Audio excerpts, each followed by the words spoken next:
हजुरहरूले वर्ल्डको top list company Amazon भन्ने सुन्नुभएको होला। सो एमाजोनको एक हप्ताको कमाइ हाम्रो नेपालको एक वर्षको जिडिपी छ। पार्ट 1 इकोनोमिक भनेको के हो?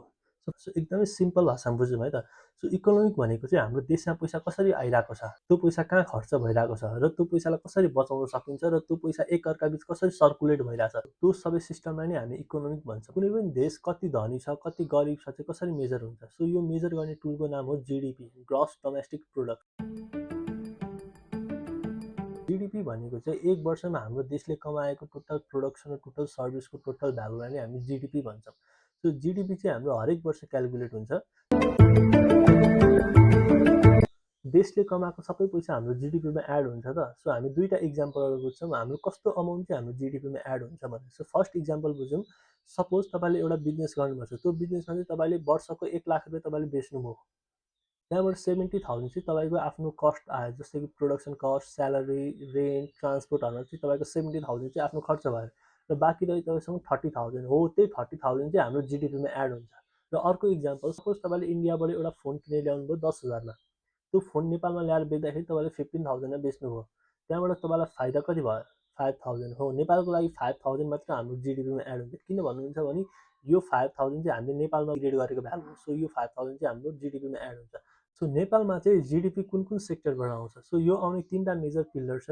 The first one is service, जसले चाहिँ हाम्रो 62.1% एरिया कभर गर्छ, जुन चाहिँ एकदमै धेरै हो, जसमा हाम्रो ब्याङ्क, एजुकेसन, होटल, ट्रान्सपोर्ट अनि रेमिटान्स पर्न जान्छ। The second one is agriculture, जसमा हाम्रो फार्मिङ र फिसिङ जस्ता सामानहरू पर्छ, जसले चाहिँ हाम्रो 25.16% एरिया कभर गर्छ।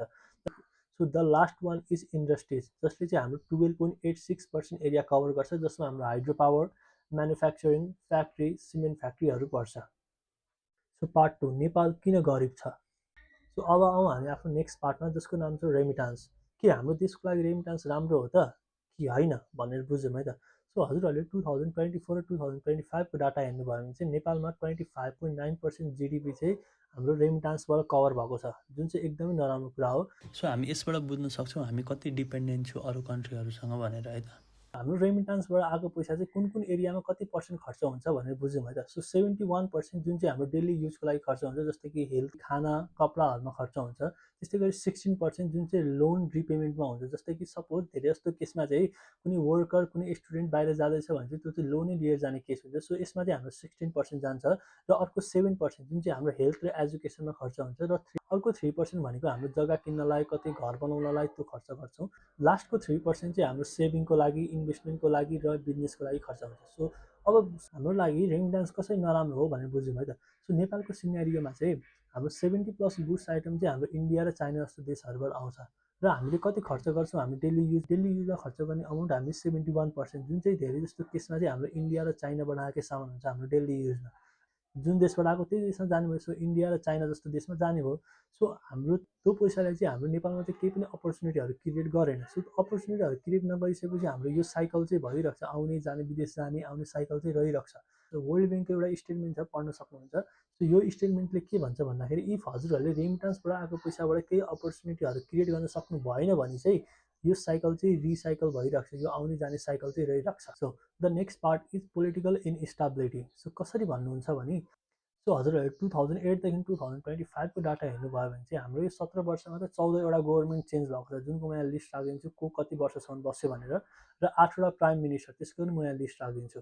र अब यसले चाहिँ के इफेक्ट पार्छ भन्दाखेरि, सपोज केपी ओली सरको सरकार हुँदाखेरि चाहिँ केपी ओली सरले चाहिँ एउटा प्रोजेक्ट स्टार्ट गर्नुभयो, त्यसको केही वर्षपछि फेरि शेरबहादुर सर आउनुभयो, शेरबहादुर सरले चाहिँ केपी ओली सरको प्रोजेक्ट बन्द गरेर आफ्नो फेरि एउटा प्रोजेक्ट स्टार्ट गर्नुभयो। केही वर्षपछि फेरि प्रचण्डको सरकार आयो। सो प्रचण्डले के गर्यो भन्दाखेरि शेरबहादुर सरले स्टार्ट गरेको प्रोजेक्टलाई फेरि बन्द गरेर फेरि आफ्नो नयाँ प्रोजेक्ट स्टार्ट गरे र यो सिस्टम चाहिँ हाम्रो चलिरहेको, नयाँ सरकार आउने फेरि पुरानो प्रोजेक्ट बन्द हुने। यसले चाहिँ के बुझाउँछ भन्दाखेरि, कुनै पनि एउटा ठुलो प्रोजेक्ट कम्प्लिट हुनलाई हाम्रो 5 देखि 10 वर्ष लाग्छ र हाम्रो यो सरकारको हरेक वर्ष चेन्ज भइसकेपछि हाम्रो यो कुरामा ग्रोथै आउने भएन। The third reason is corruption. एउटा अर्गनाइजेसन छ जसको नाम छ सिपिआई। सिपिआईले चाहिँ 180 करप्टेड कन्ट्रीको लिस्टमा नेपाललाई 107 नम्बरमा राखेको छ र स्कोर दिएको छ 34। सो यो 34 भनेको के हो भन्दाखेरि, हाम्रो यो स्कोर चाहिँ जति धेरै भयो त्यति धेरै राम्रो मानिन्छ। सपोज इन्डियाको 38%, जुन चाहिँ नेपालभन्दा राम्रो मानिन्छ, भुटानको 64% जुन चाहिँ धेरै नै राम्रो मानिन्छ, त्यस्तै सिङ्गापुरको 84% र त्योभन्दा पनि धेरै राम्रो मानिन्छ सिङ्गापुर। अब हामी नोटिस गर्न सक्छौँ कि हाम्रो नेपालमा कति करप्सन भइरहेको छ भनेर। सो हजुरहरूलाई नेपालको करप्सनको केसहरू त थाहा नै होला। सो अब जान्छौँ हामी नेक्स्ट पार्टमा। The last part is Nepal future. नेपालको इकोनोमीको लागि सबैभन्दा इम्पोर्टेन्ट पार्ट हो हाइड्रो पावर। सो हजुरहरूले भुटानको इक्जाम्पल हेर्नुभयो भने भुटानले चाहिँ आफ्नो 25% चाहिँ जिडिपी आफ्नो हाइड्रो पावरबाट कभर गर्छ। सो भुटानको कम्पेयर गर्ने हो भने हाम्रो नेपालसँग 40 गुणा धेरै हाइड्रो पावर गर्ने पोटेन्सियल छ। सो इफ हामीले यो कुरालाई कभर गर्ने हो भने हाम्रो जिडिपीमा धेरै राम्रो ग्रोथ देख्न सकिन्छ। के हामीसँग रिसोर्सेस नभएर हो त यो? होइन। सो हामीसँग रिसोर्सेस पनि छ। सो खोला छ, पहाड छ, हिमाल छ, जङ्गल छ, यो सबै चाहिँ रिसोर्सेसको लागि एकदमै इम्पोर्टेन्ट पार्ट हो। सो इफ यो भिडियो इफेक्टिभ लागेन लाइक, सेयर र सब्सक्राइब गर्न नबिर्सिनु होला। धन्यवाद।